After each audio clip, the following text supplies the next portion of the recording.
আসসালামু আলাইকুম। তো আজকে দেখাবো যে এই যে সমস্যাটা আছে, আপনাদের অনেকেরই এই সমস্যাটা হয়ে আছে, কিন্তু কিভাবে সমাধান করবেন এইটা খুঁজে পাচ্ছেন না বা কেউ বলতে পারতেছে না। তো আজকের ভিডিওতে দেখাবো যে এই সমস্যাটা কিভাবে ঠিক করা হয় আর এই সমস্যাটা হয় কিভাবে। তো এখন যে সমস্যাটা দেখতেছেন এটা হলো কি পিওর অ্যাকাউন্ট সেভ। আপনি যখন আপনার ফেসবুক অ্যাকাউন্টে টু ফ্যাক্টরটা অফ করে দিবেন, মানে ভুলবশত টু ফ্যাক্টর অফ করে দিচ্ছেন বা সে টু ফ্যাক্টর নাম্বার চেঞ্জ করতে চাইতেছেন, তখন আপনার অ্যাকাউন্টটা এইরকম সমস্যায় পড়ে যায়, ইনেবল টু ফ্যাক্টর অথেন্টিকেশন। এই সমস্যাটা 2 মাস আগে যখন হয়েছিল, 2 মাস আগে থেকে শুরু হয়েছে, তখন 1 ঘন্টা বা 2-3 ঘন্টার ভিতরে আমাদের মতো কারোর সাথে যোগাযোগ করলেই এইটা ঠিক করে দেওয়া যাইতো। তো যখন এই সিস্টেমে ঠিক করা হইতো তখন ফেসবুক এই বিষয়টার উপরে গুরুত্ব দেয়।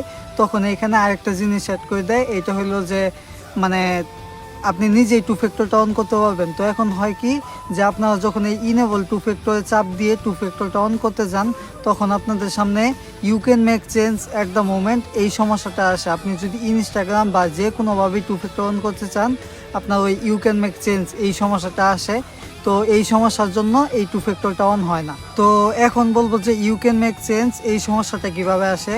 এইটা হলো আপনি যখন Facebook account two factor of করার পরে অতিরিক্ত অনেক চেষ্টা করে ফেলেন, তখন আপনার ওই ফেসবুক টিম ভাবে এটা কোনো প্রতারক চেষ্টা করতেছে, তাই আপনার এই টু ফ্যাক্টর অন করাটা আপনার অফ করে দেয়।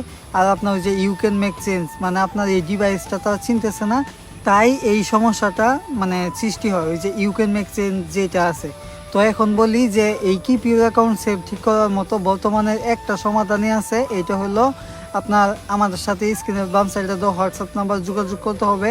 আর দ্বিতীয় কথা হলো, আপনার যদি ফেসবুক অ্যাকাউন্টের সাথে ইনস্টাগ্রাম অ্যাড থাকে, তাহলে ইনস্টাগ্রামে মেটা ভেরিফাই মানে ব্লু ভেরিফাই করে এই টু ফ্যাক্টরটা অন করা লাগবে। আর যাদের টু ফ্যাক্টর মানে এইভাবে অন হইতেছে না, বা ধরেন কোনো সমস্যার জন্য ব্লু ভেরিফাই করেও অন হইতেছে না, তাদের বিষয়টা একটু অন্যরকম। তো এই সমস্যায় আসার পরে আপনারা যখন অতিরিক্ত অ্যাকাউন্টে চেষ্টা করেন, তখন আপনাদের এইরকম সমস্যা হয়ে যায়, log in into another device to continue. তো অনেকেই ভাবেন যে এটা হয়তো অন্য কারো ডিভাইসে লগ ইন আছে, ওইখান থেকে পারমিশন দিলেই হবে, কিন্তু আসলে এটা কোথাও লগ ইন নেই, এটা আপনার একটা গ্লিচ। এই গ্লিচটা যাবে কিভাবে? এটা যাওয়ার একমাত্র সিস্টেম হইলো আপনার অ্যাকাউন্টটা 15 থেকে 20 দিন ফালাই রাখা লাগবে, তাইলে দেখবেন যে এই সমস্যাটা আপনার চলে যাবে। তো এখন কথা বলি এই সমস্যাটা ঠিক করার কি কি সিস্টেম রয়েছে। তো এইটা ঠিক করার 2টা সিস্টেমে বলবো। 1 নম্বর সিস্টেম হলো, আপনার ইনস্টাগ্রাম যদি অ্যাড থাকে তাহলে ওইখানে মেটা পেমেন্ট করে ব্লু ভেরিফাই অন করলে ফেসবুকে টু ফ্যাক্টর অন করার সুযোগ দেয়। এইটা হলো একটা সিস্টেম। আর 2 নম্বর সিস্টেমটা হলো, আপনার অ্যাকাউন্টটা আজ থেকে নিয়ে 20 দিন কি 30 দিন আপনি ফেলে রেখে দেন, লগ আউট করে রেখে দিবেন, এর মাঝখানে কোনো চেষ্টা করবেন না। 30 দিন পরে 20-30 দিন পরে যখন আপনি লগ ইন করবেন, তখন এই গেট স্টার্টে চাপ দিলে আপনাকে টু ফ্যাক্টর অন করার সুযোগ দিবে। তখন আপনি যদি টু ফ্যাক্টরটা অন করেন তাহলে ঠিক হয়ে যাবে। তো বর্তমানে এই সিস্টেমগুলোই আছে এই সমস্যাগুলো ঠিক করার মতো। তাছাড়া আপনার অন্য কোনোভাবে অন করে দিবে বা কোনোভাবে এই সমস্যাটা দূর করে দিবে এরকম আর কোনো সিস্টেম নেই। আপনাদের অ্যাকাউন্টগুলো 20 থেকে 30 দিনের মতো রেখে দেন, 30 দিন পরে আপনি চেষ্টা করবেন, দেখবেন যে আপনাদের টু ফ্যাক্টরটা অন হয়ে যাবে, আপনার অ্যাকাউন্টটা ঠিক হয়ে যাবে। আর এই 2025 সালের ভিতরে কেউ টু ফ্যাক্টর এইখানে ঢুকবেনই না।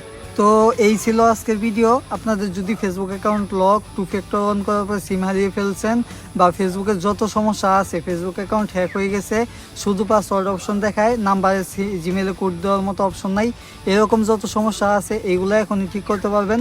তো এইসব সমস্যা নিয়ে স্ক্রিনের বাম সাইডে হোয়াটসঅ্যাপ নাম্বার যোগাযোগ করবেন, আপনাদের কাজগুলো করে দেওয়া হবে। আর তখন ধৈর্য ধরে ভিডিওটা দেখার জন্য ধন্যবাদ। তো আজকের ভিডিও এই পর্যন্তই।